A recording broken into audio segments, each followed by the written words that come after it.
to first of all take this opportunity to thank our organizers for having this conference on COVID-19 and the global economic recovery process. But also I want to wish everyone who's tuning in right now safety wherever you are. I think it's important, first of all, for us to take a look at where we stand globally. Over the past 100 years of economic history, back in 1929 to 1933, during the Great Depression era, the per capita GDP for the United States went down, contracted by 26%, and it took 8 years for the US to recover back to the 1929 level. And during the Great Recession, as painful as the memory still seems to linger, the US per capita GDP actually went down only by 4.6%. And so in the bigger historical perspectives, it's a relatively mild recession, and it took the US only 2 years to recover. So far, in looking at China, because China is the first country that's hit by COVID-19, in looking at the latest figures as of the end of February, all across the board, from consumption to retail to fixed asset investment to trade figures, have all slid into the 20% contraction territories. And in looking at the US, UBS, Goldman Sachs have come up with their predictions that in Q2, the US is going to have a double-digit economic contraction as well. And so I think we are somewhere in the twilight zone, in between the economic calamity of the Great Depression and the Great Recession.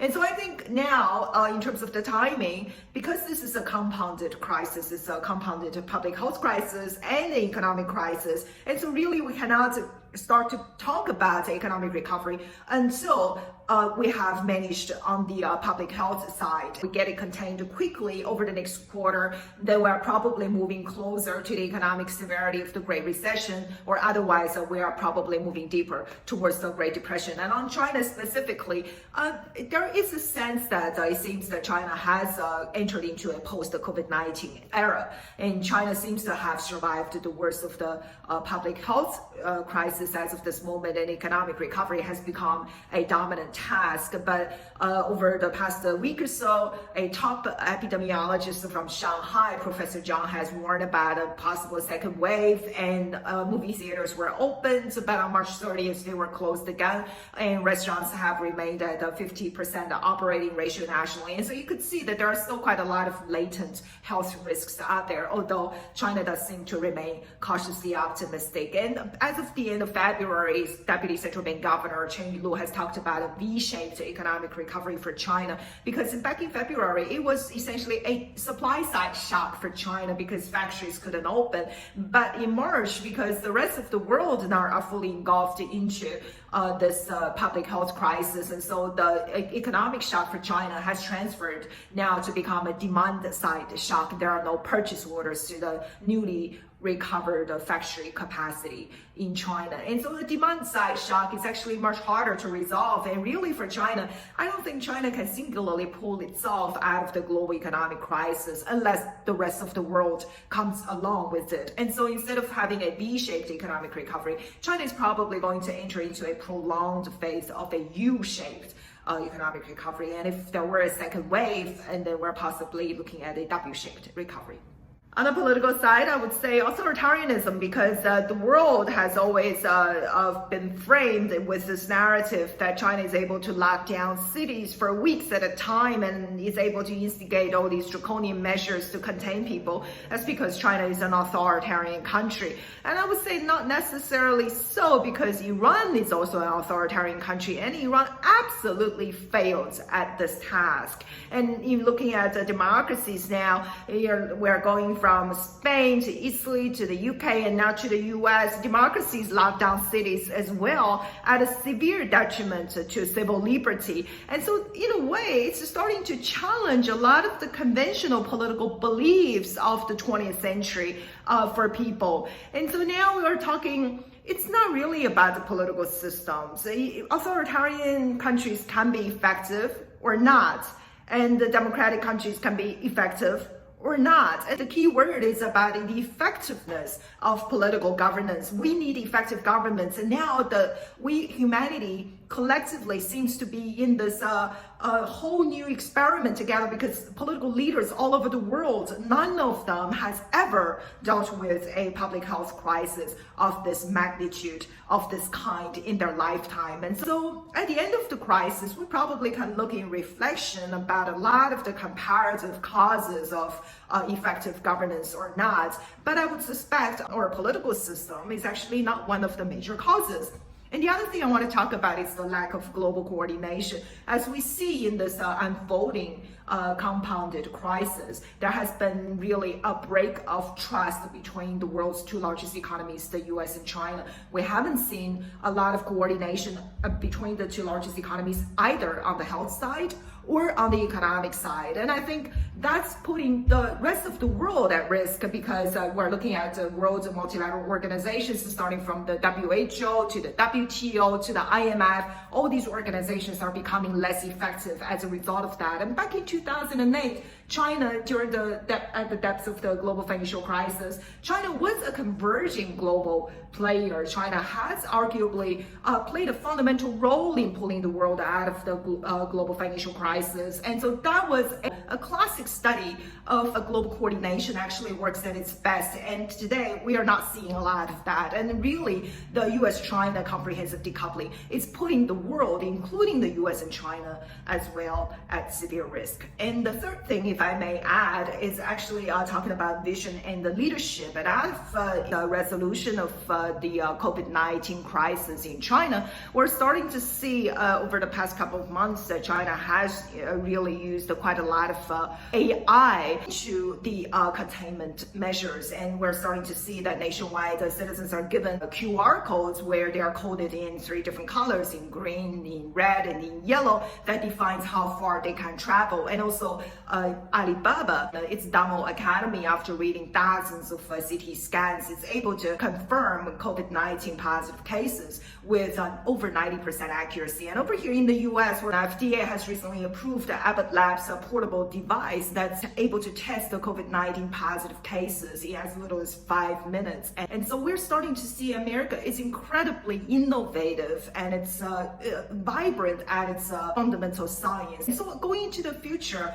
and looking into the coming decade, I think maybe the future world is going to continue to develop in a divergent way along these two paths, where China is going to resort more towards artificial intelligence and machine learning, and the US is going to continue to thrive on its science and the human capacity.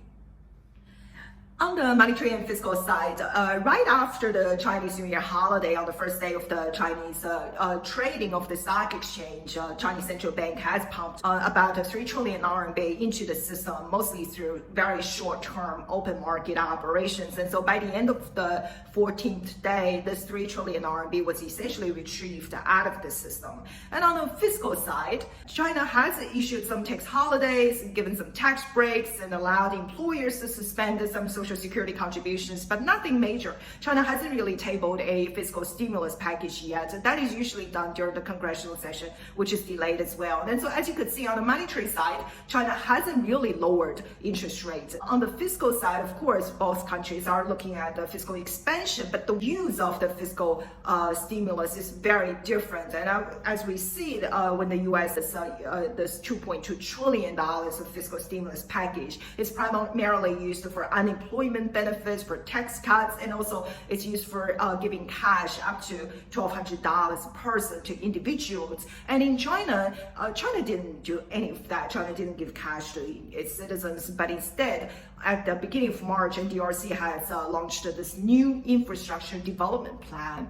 And that is very Keynesian, and I equate it to the New Deal that was launched by Franklin D. Roosevelt back in the 1930s, because when there is a demand side shock, what government should do is to build infrastructure to stimulate demand, but also to maintain employment and stability, and so the economy moves out of recession. And so that's exactly what China is doing currently, but with a 21st century new digital twist. And so this new infrastructure development plan is primarily to to build the infrastructure networks around 5G, big data centers, and smart city developments and IoTs. And this is not only giving China an opportunity to economically recover, but also it echoes China's Vision 2030 for China to become at that point in time a major global technological leader. And I think this is in a way giving China a complete technological edge and an opportunity for development for the coming decade. Yes, and I want to continue to comment on the monetary and the fiscal side. And so there are a couple of choke points. On the monetary side, because China had a 5.4% inflation in January. And so with lowering interest rate, of course, China does have quite a lot of room to go. But if China does that, then the economy does run into a risk of possible stagflation.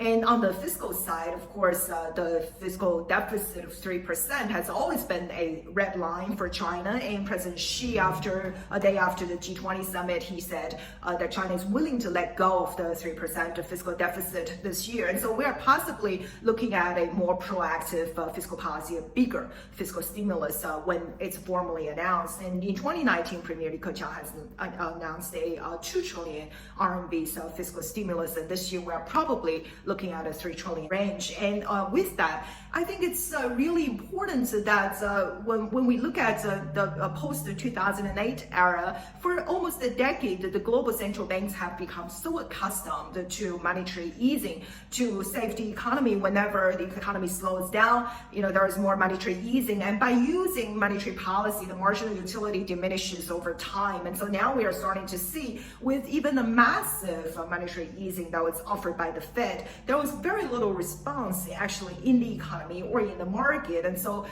the more money we pump into the system, the less effect we seem to have received. And so fiscal policy is really the more effective and the more sustainable way to go, particularly if we wanted to specifically help to revive the small and the medium-sized enterprises. And so fiscal side is going to become more instrumental. And as we see that from both China and the US now, we're all doing fiscal expansions. But then again, that's another question across the world's governments. Exactly where is the best place to put those dollars? Do we use it for investing into the future, like what China does, investing into infrastructures, particularly digital infrastructures, or do we use it primarily for tax cuts or give money specifically to individuals and corporates? And so that is something that I think global governments would need to test and would need to come to terms with. At the same time, it's quite interesting. Every country in this economic rescue is trying to stimulate consumption,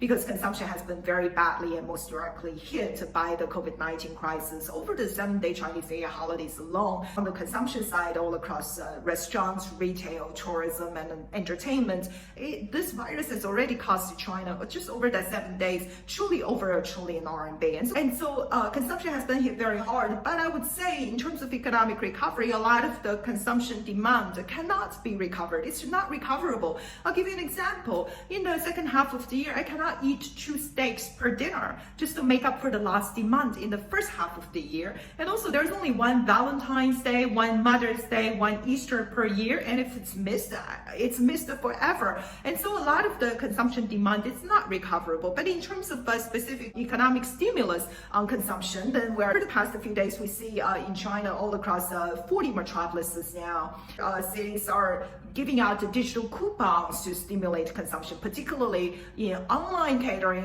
online shopping, online sports, and tourism, etc. And I think today it's somewhere around the 4 billion RMB size that's given by these local governments already, and of course it's going to continue to roll out. And I think to give digital coupons is a very effective way for China, because China is a high savings nation. China saves 45% of its GDP, and a decade ago 50%. And so if China were to give Chinese citizens cash in their pockets, a lot of Chinese would just turn around and deposit it in banks. It wouldn't be that effective. But to give digital coupons is actually absolutely a pragmatic way to stimulate consumption in China. And actually the multiplier effects by some estimates for digital coupons is twice as effective as giving that cash. And so as you could see with the digital coupon launch, then not only the multiplier effect is higher, it's very effective, but also it's traceability.